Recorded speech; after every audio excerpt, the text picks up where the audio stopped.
Hey, what's up?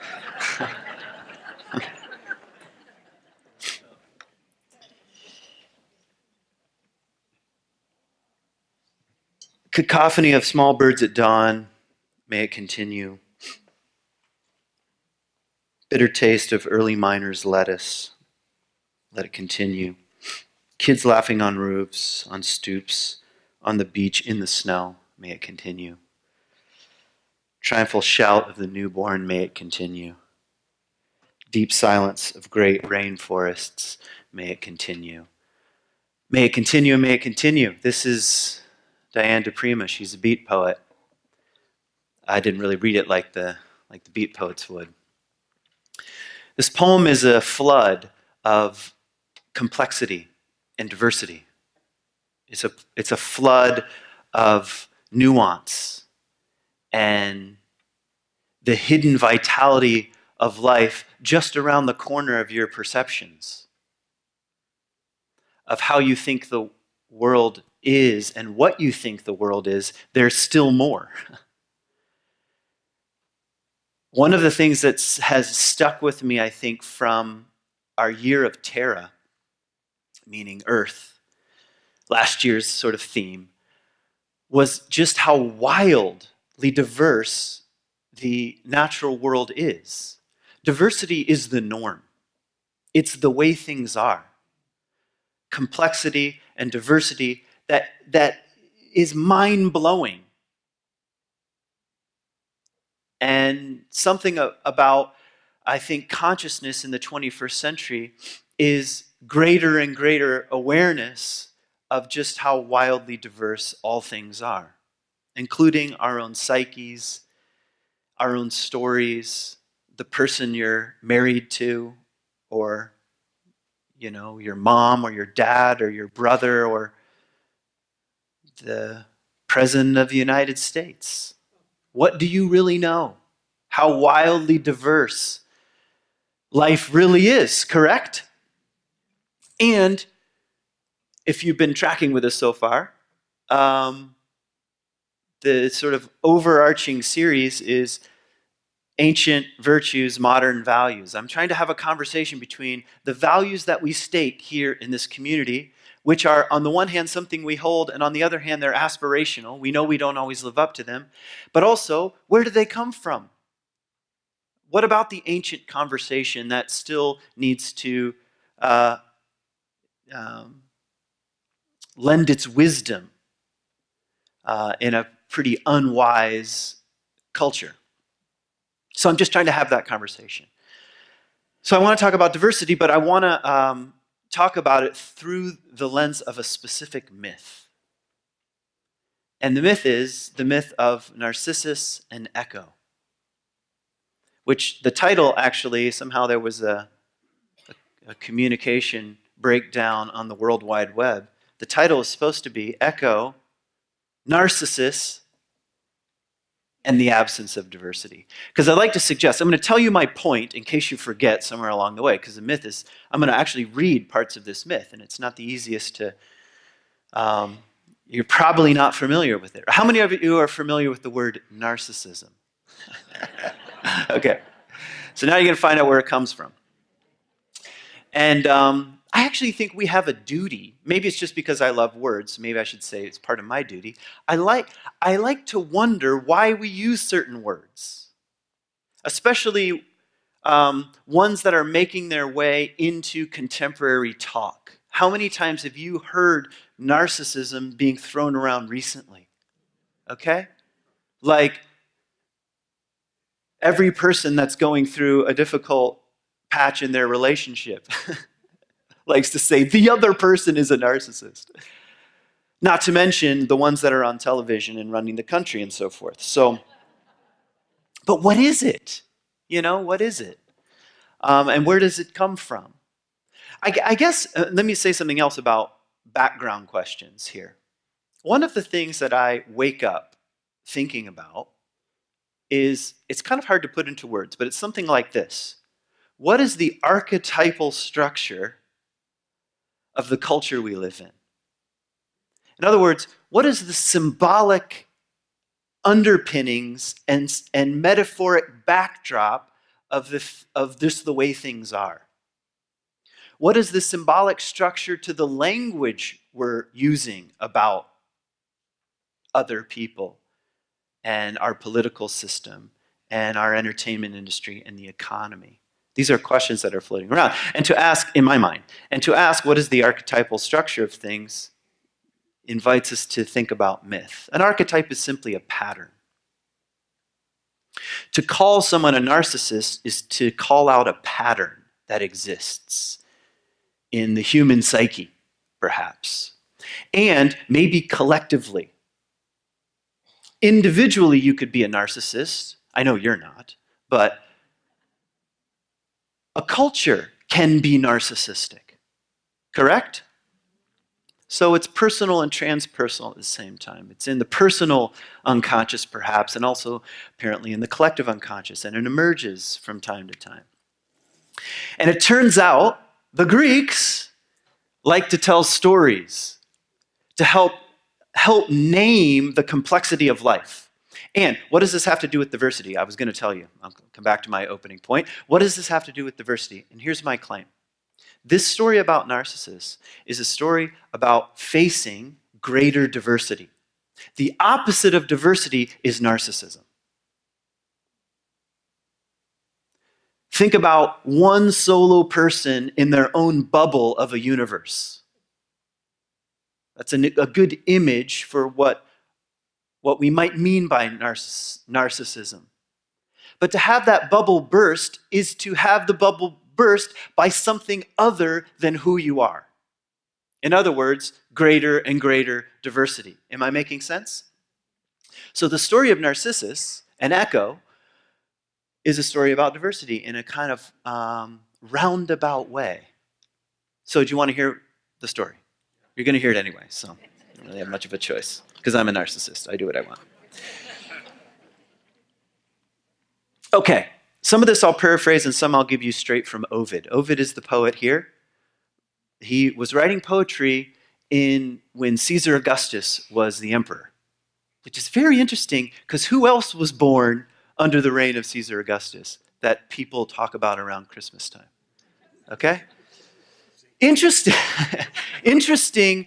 I love how these multiple paths of change, transformation, story, and these are very different cultures, the Jewish culture and the Greek culture, but they're in dialogue with one another. I just think it's interesting that the poet Ovid is writing at the same time in which Jesus is born. So notice a little backdrop. So Narcissus is a boy in the story.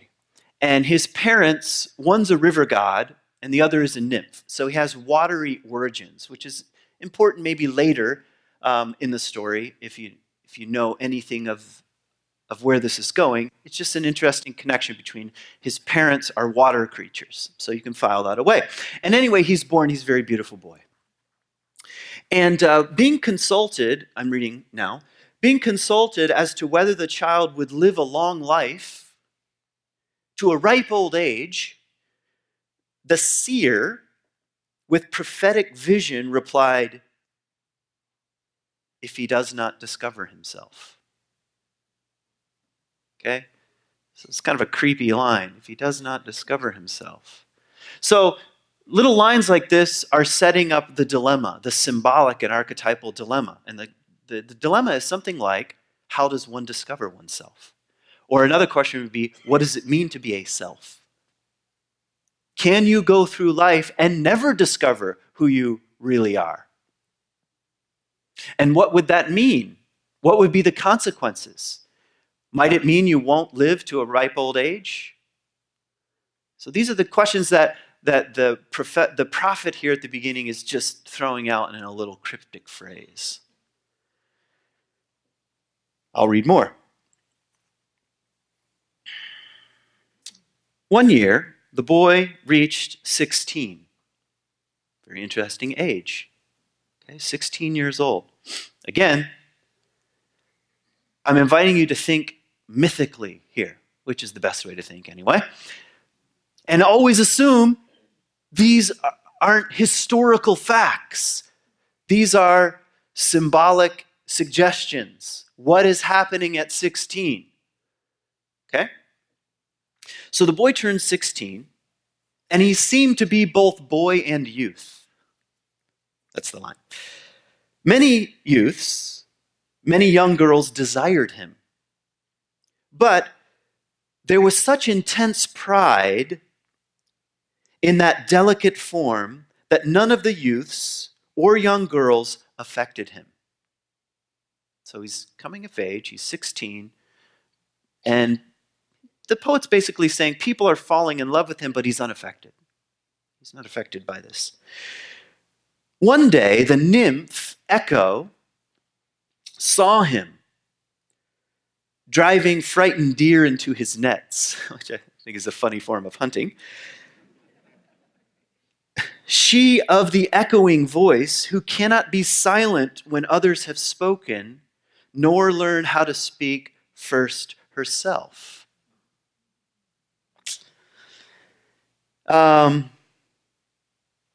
So maybe we should ask some questions. This is how I'm going to do that. I'm going to read little bits and then ask a few questions. Why is the poet inviting us to think about a coming of age story? What is important about the age of 16, symbolically, that needs to be addressed culturally? These are questions behind the story. And when it comes to living a full, ripe, wise life, a lot is at stake when a young person is growing up. Would you agree? Okay. And here you have a story of a boy who has a bit of pride, which maybe it doesn't surprise anyone. A 16-year-old boy with a bit of pride. And nothing is getting into his world, so to speak. Many youths and young girls are falling in love with him, and he's remaining somewhat insulated, we might say. And meanwhile, a girl named Echo begins to fall in love with him. She had no other trick of speech than she has now. She can repeat the last word out of many. This is Echo. I shall give you, then I have to skip a little bit here. I shall give you less power over that tongue by which I have been deluded. And the briefest ability to speak, this is a curse that sort of falls on Echo. And what she threatened, she did. Echo only repeats the last of what is spoken and returns the words she hears. Very interesting. Imagine if somebody just repeated, let's try it, the last word you say in a sentence. Okay. This is strange. Okay, don't do this for too long. Okay, yeah. This would never work if this was a high school classroom. That would be the end of class. Because it just would never stop at that point. Yeah, see? You can't resist. Yeah. Note to self, do not do this again. Now, when she, Narcissus, wandering through the remote fields, she was inflamed, following him secretly. And the more she followed, the closer she burned with fire. No differently than inflammable sulfur, as you well know. Pasted around the tops of torches, catches fire when a flame is brought near. How often she wants to get close to him with seductive words and call to him with soft invitations. Her nature denies it. She's burning with fire and passion, and she longs to speak truthfully, but she can't. She can only repeat the last word of whatever Echo said, or of whatever Narcissus says, or whomever. She being ready for what it will allow her to do, to wait for sounds to which she can return words. Now, here we take a time out in the story. So we have a young boy who's turning 16, And he was going around, and he's pretty good looking. People are falling in love with him. He even has a suitor of sorts named Echo who's following him around everywhere, but nothing seems to be penetrating his little bubble. Are you with me so far? Okay? By chance, the boy, separated from his faithful band of followers, had called out, "Is anyone here?" And here, Echo replied. So they begin this little dance. "Is anyone here?" He's out in the forest. She says, "Here." He is astonished and glances everywhere and shouts in a loud voice, "Come to me." He looks back and no one appears behind him and asks, "Why do you run from me?" And receives the same word as he speaks. He stands still and, deceived by the likeness, to an answering voice says, "Here, let us meet together." Oh, this is fun. And never answering to another sound more gladly, Echo replies, "Together." And to assist her words, comes out of the woods, so she appears. She's been following in secretly. He says, "Together." She says, "Together," and stands before him, longing to put her arms around his neck. But he runs from her, and running cries, "Away with these encircling hands. May I die before what's mine is yours." And she answers only, "What's mine is yours." Okay? It's a bit of a heartbreaking encounter here. Imagine if this was your first date. So let's take a time out and ask, what's going on here? What is this story about? Well, very interestingly, we're seeing a boy continue to be sort of in a bubble. And not only is he in a bubble of isolation from the world, he's even hearing back an echo of his own voice. He's hearing himself in a repeated fashion. What does that do to someone if the only thing they hear back are their own words? The story is probing these questions. In other words, it's asking something like, can you fall in love with your own words? With the way you see things? With what you think is true? And you want that echoed back to you. And is that a real relationship? Only an echo. Your job is to affirm whatever it is that I'm saying. Let's go out on a date. Do you see what the story is just messing with a bit? Is that going to lead to a very rewarding and full life? Just to have repeated back to you your own convictions, ideas, and way of seeing the world. So let's talk about some cultural manifestations of these sorts of things. A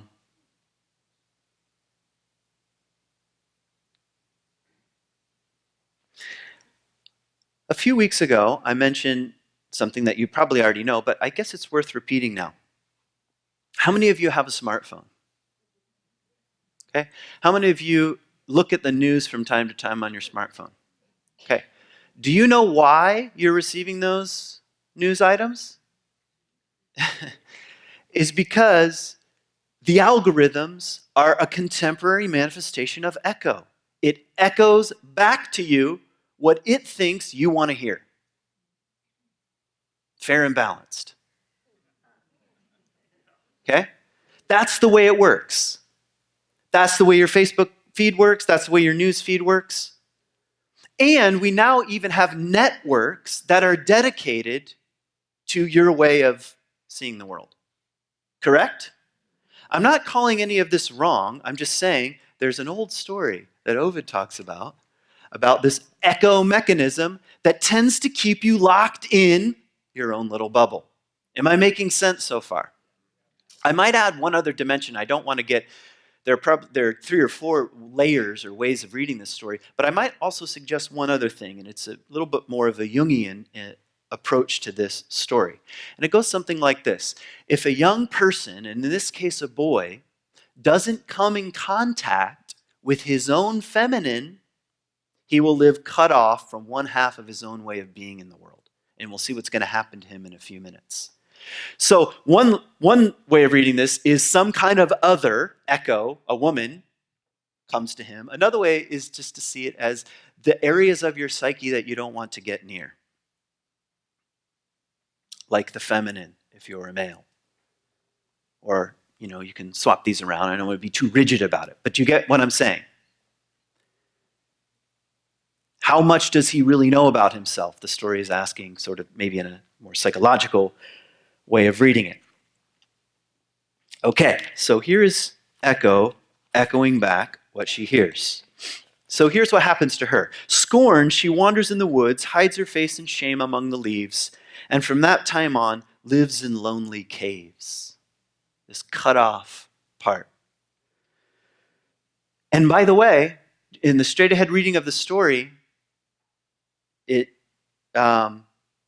an interesting allusion to the way Narcissus is living. She ends up living in a cave, which is an image of isolation, which is actually the thing that Narcissus is living in, a cave of his own creation. Have I made sense? But still her love endures, increased by the sadness of rejection. You know that feeling, maybe when you were 16.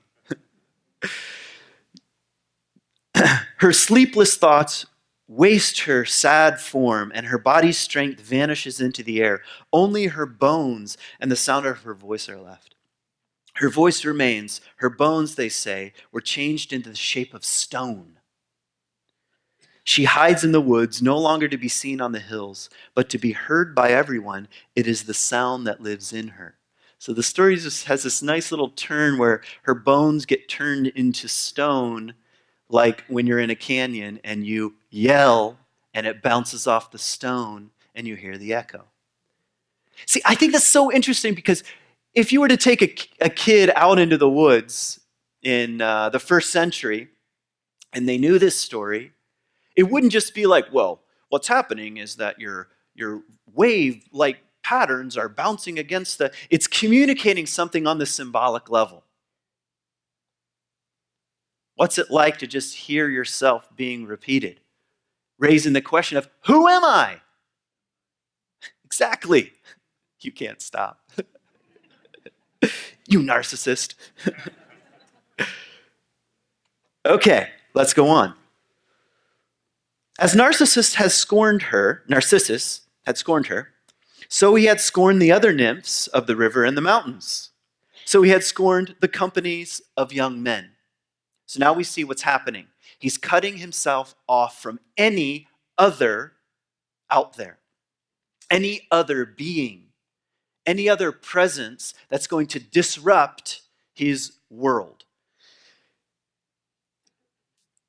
Then one of those who had been mocked by Narcissus lifted his hands to the skies and said, "So may he himself love, and so may he fail to command what he loves." And of course, the Greek gods love this, and they're like, granted. That's the way these stories go. Let me read this line again. So may he himself love, and so may he fail to command what he loves. If you fall in love with yourself, you can't command the very thing that you love, and it's going to be some kind of downward spiral. So this is what happens. There was an unclouded fountain with silver bright water, which neither shepherds nor goats grazing the hills, nor other flocks touched, that no animal or bird disturbed, not even a branch falling from a tree. Grass was around it, fed by the moisture nearby, and the grove of trees that prevented the sun from warming the place. Here, the boy, tired by the heat and his enthusiasm for the chase or the hunt, lies down, drawn to it by its look and by the fountain. While he desires to quench his thirst, a different thirst is created. And while he drinks, he is seized by the vision of his reflected form. In other words, he looks into the water and he sees not himself, but a reflection. He is astonished. While he drinks, he is seized by the vision of his reflected form. He loves a bodiless dream. He thinks that a body that is only a shadow. And again, he is astonished by himself and hangs there motionless with fixed expression, like a statue carved from Parian marble.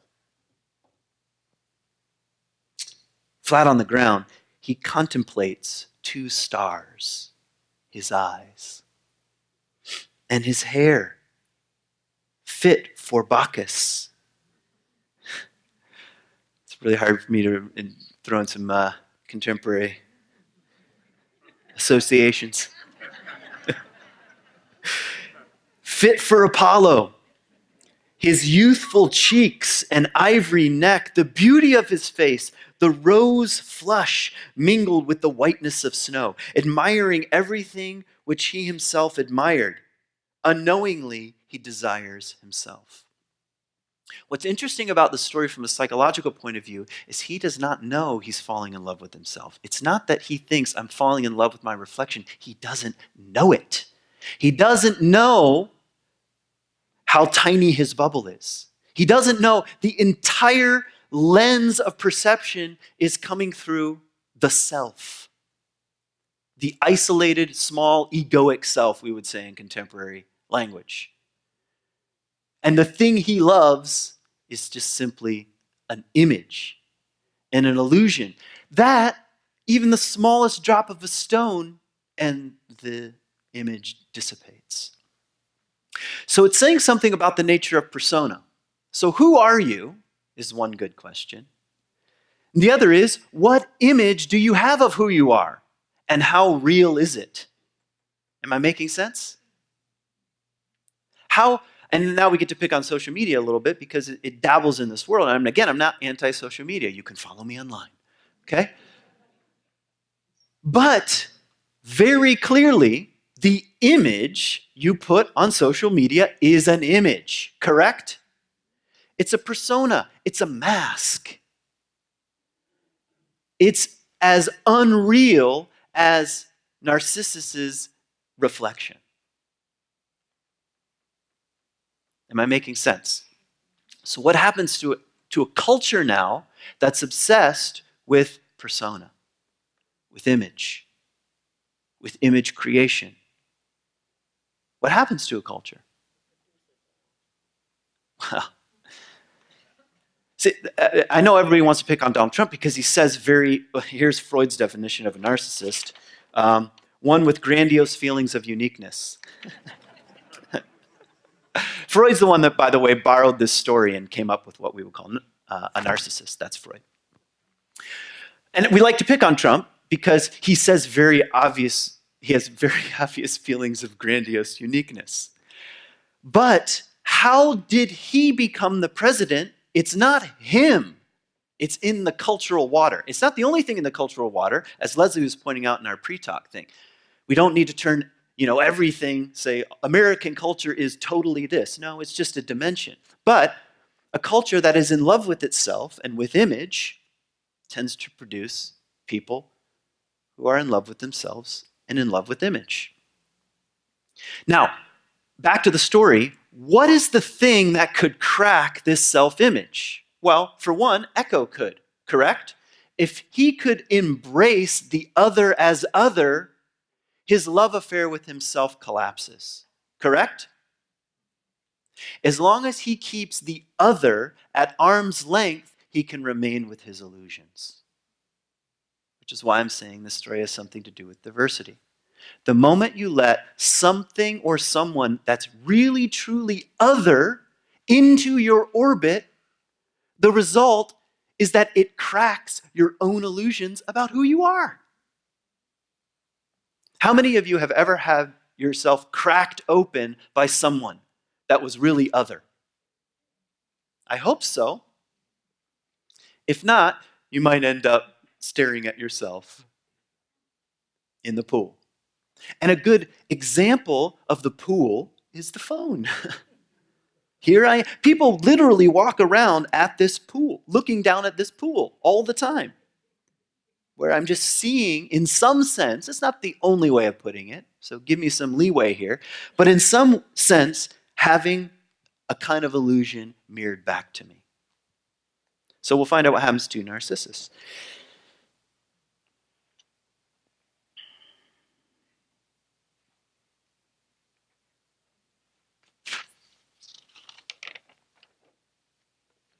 Here he is speaking to the reflection. We are only kept apart by a little water. Whenever I extend my lips to the clear liquid, he tries to raise his lips to me. He desires to be held. You would think he could be touched. It is such a small thing that prevents our love. Whoever you are, come out to me. Why do you disappoint me, you extraordinary boy? Where do you vanish when I reach for you? Surely my form and years are not what you flee from. And I am one that the nymphs have loved. You offer me some unknown hope with your friendly look. And when I stretch my arms to you, you stretch out yours. When I smile, you smile back. And I've often seen your tears when I weep tears. This is dark. You return the gesture of my head with a nod, and from the movements of your lovely mouth, I guess that you reply with the words that do not reach my ears. Imagine whispering, I love you, into the reflection and seeing the lips move, but unable to hear the words. Okay?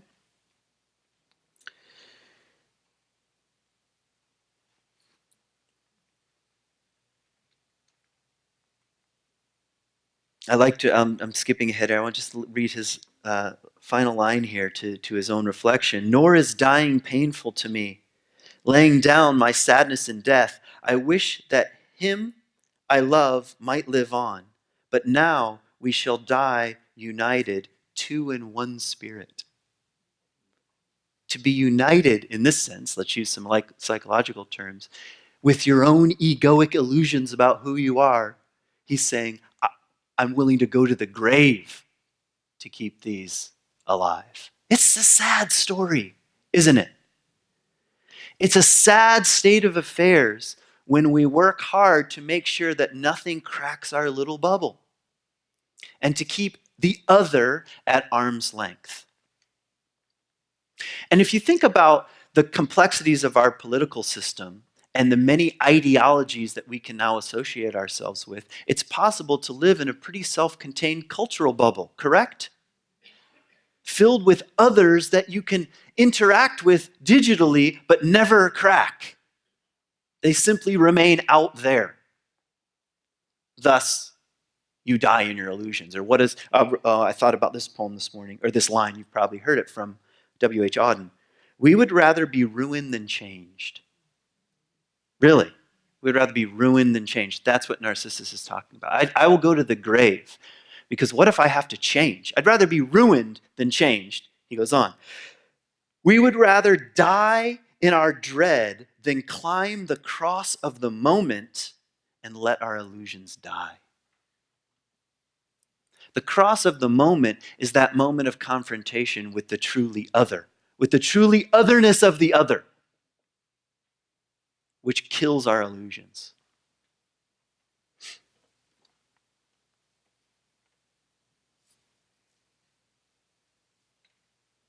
As he sees this reflected in the dissolving waters, he can bear it no longer. But as yellow wax melts in a light flame, as morning frost thaws in the sun, so he is weakened and melted by love, and worn away little by little by the hidden fire. He no longer retains his color. The white mingled with red no longer has life and strength, and that from so pleasing to look at, nor has he that body which Echo loved. He's getting old. That's what's happening here. And he begins to beat his breast like this, marking up his chest. Alas, still, When she saw this is Echo, though angered and remembering, she pitied him. And as often the poor boy said, "Alas," she repeated in her echoing voice. Yeah. And when his hands strike at his shoulder, she returns the same sound of pain, his last words, and he looked over into the familiar pool where, "Alas, in vain, beloved boy," and the place echoed the very word. And when he said, "Goodbye," Echo said, "Goodbye." And he turns into a flower. Yeah. That I'm not sure what to make of that. But it's a little like being in conversation with the earth and with myth. It's like the flowers have their own story to tell, you know? And how fragile is the beauty of a flower, you know? So I've used up all my time talking about Echo, Narcissus, and diversity. So how can we conclude here? These are questions that I have that are very genuine, and I don't know the answer to them. How can I let the otherness of the other be other? That's a question of diversity, and I think it's a question of coming out of our narcissistic bubbles. How can I let the otherness of the other be other? How can I let the otherness of the other be other? Instead of what I decide this person is. Here's another question. Who are the others? The moment you begin to turn your attention and lift your gaze from the pool, you have to look around. Who are the others? That can crack the illusions of my own love affair with myself. What do I not know about the other or the otherness of the other? So I want you to, right now, very gently, turn to the people in your vicinity and ask them this question. Tell me one thing about your life I don't know.